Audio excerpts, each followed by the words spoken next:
Policies or Acceptable Use of 2025 edition. This covers internet and social media security, password security, email security, safe browsing, ransomware, privacy, mobile device security, duo account security, data security and encryption, other reminders and other security resources. All right, let's jump right in with number one. Our policies require users to use the internet in a secure manner. So if you think about what it means to be secure on the internet today, this includes being cautious with what you post on social media. For example, posting less is more. And when you do post, make sure not to share any sensitive information such as your home address or personal identifying information like your social security number. Also, we want you to be careful about oversharing of passwords or other credentials. We also encourage you to be very cautious about clicking on links that are shared on social media because these could be phishing attempts where they are trying to steal your username and password. And then finally, be mindful of what information you search for on the internet. Malicious actors can sometimes see what you search for and they can launch attacks based off of those searches. For example, if you search for your banking website, well, then they know that you likely have an account there and they might try to attack that bank account. So again, we just want to remind you to be cautious of what you search for on the internet. Next up, don't use default passwords. Change those default passwords on your routers, on your network devices, and also on any software that you run. If it comes with a default password, change it. Also, we want to remind everyone to never reuse a password. A unique password should be used for every account because if you reuse a password and that password gets compromised in a data breach, well, then all of your accounts will be at risk. Another thing is to enable multi-factor authentication whenever possible. This is a great way to add additional security to your account. And also, we want to remind folks to watch out for phishing attempts. Phishing attempts are one of the top ways that passwords get compromised. So if you get an email from someone you know, or you get a pop-up or a banner that says your password has expired and it asks you to click on a link to reset your password, don't do it. Just ignore it. The chances are that's a phishing attempt. You shouldn't ever get any email or notification that looks like this. So if you do get something like this, just report it. Don't click on any links. Don't enter in any information and report it so that we can investigate it. And then finally, we want to remind people that passwords expire after 2 years. So please make sure to change your password every 2 years. Up next is email security. So first off, don't open emails from people that you don't know. Be cautious opening attachments in emails even from people you do know, and here's why. Sometimes malicious actors will send emails with viruses or malware embedded in them and they'll send them to your friends and family members and then hope that you will open it from your friends and family member. That is why we recommend not opening any attachments from people that you do not know and be extra cautious even with people that you do know. Also, watch out for phishing attempts via email. These can look legitimate, but they're actually attempting to steal your username and password. And here's an example of a phishing email. It's requesting username and password information, so never respond to emails like this. Also, don't click on any links in the email. Don't call any numbers that are listed in the email and don't open any attachments that are sent through the email. And then finally, we want to remind people to enable multi-factor authentication on your email account. This is a great way to add additional security to your email account. Next up is safe browsing. So we want to remind everyone to beware of unknown websites. Just because a website ends in .org or .net doesn't mean that it's safe. In fact, many malicious websites end in these domains as well, so make sure you exercise caution with any websites that you're not familiar with. Also, watch out for phishing attempts via web. These can look legitimate, but they're actually attempting to steal your username and password. Here's an example of a phishing website. It looks like the legitimate Duo Security website, but it's actually a fake website that's trying to steal your information. So never log into any website that looks like this. Also, don't enter in any information on any website that looks like this, and you can tell it is fake by looking at the URL and making sure that it says Duo.com.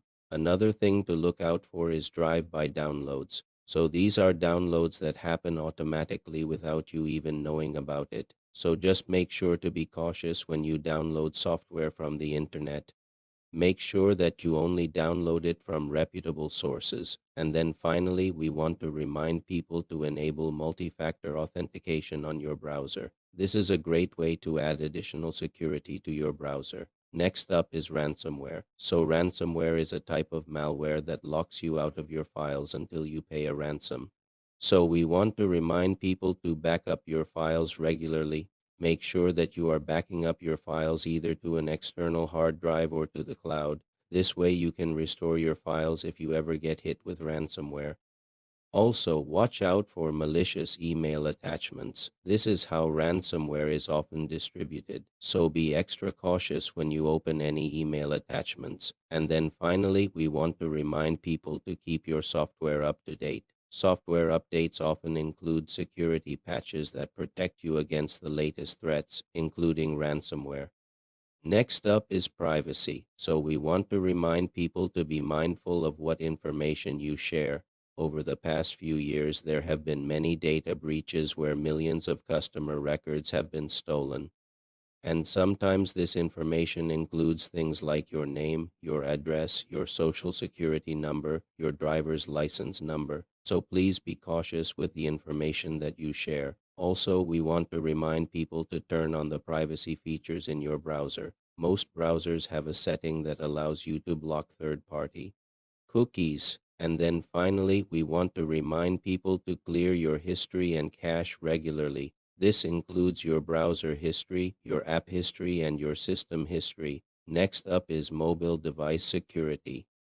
So if you're using your mobile device to access company systems, you must follow all company policies, including acceptable use policies and password policies. Also, install security software on your mobile device. This should include anti-malware and a VPN. So a VPN will encrypt your data if you're using public Wi-Fi. And then finally, we want to remind people to keep your mobile device secure. Lock your mobile device when you're not using it. Also, use a strong passcode or biometric authentication to unlock your phone. Next up is Duo account security. So we want to remind people to enable Duo Push for all of your accounts that support it. This is the most secure way to authenticate to your account. Also, we want to remind people to enable the Duo mobile app on your account. This adds an additional layer of security and it allows you to recover your account quicker if you are ever locked out. And then finally, we want to remind people to enable the Duo Security Authenticator app on your account. This is the most secure way to manage your Duo codes. Next up is data security and encryption. So if you handle sensitive data, you must follow all applicable laws and regulations. For example, if you're handling credit card information, you must be PCI DSS compliant. Also, we want to remind people to encrypt your data if it contains sensitive information. So if you're using a laptop, or a mobile device, make sure that you encrypt the device. And then finally, we want to remind people to clear data from company devices when you no longer need it. So if you have any sensitive data on your computer or mobile device, make sure that you clear it when you no longer need it. And then we have some reminders. We want to remind people to report any suspicious activity to the IT department. This includes emails that look like they might be phishing attempts, websites that look like they might be phishing attempts, software that might be trying to be installed on your device that you didn't intend to install. So basically anything that you think might be malicious, please report it to the IT department. Also, we want to remind people to be cautious about what you click on. If you're not sure if something is safe to click on, just ask the IT department. It's better to be safe than sorry. And then finally, we want to remind people to stay up to date on security best practices. Security threats are constantly evolving, so it is important to stay up to date on the latest threats and how to protect yourself against them. You can do this by reading articles, by watching videos and attending webinars, and then finally we have other security resources. We want to provide you with several resources that you can use to stay up to date on security best practices and also to report any suspicious activity. So first off, we have our IT department. You can contact them directly if you have any questions or concerns about security. Also, we have our company's ethics hotline. You can contact them to report any suspected violations of law, rules, or regulations. And then finally, we have a security awareness training program. We strongly encourage everyone to participate in this training program. It is a great way to learn about the latest security threats and how to protect yourself against them. I will add a free quiz. You can use it more on time anytime. Link below at the comment. So thank you for watching. Please make sure to like and subscribe.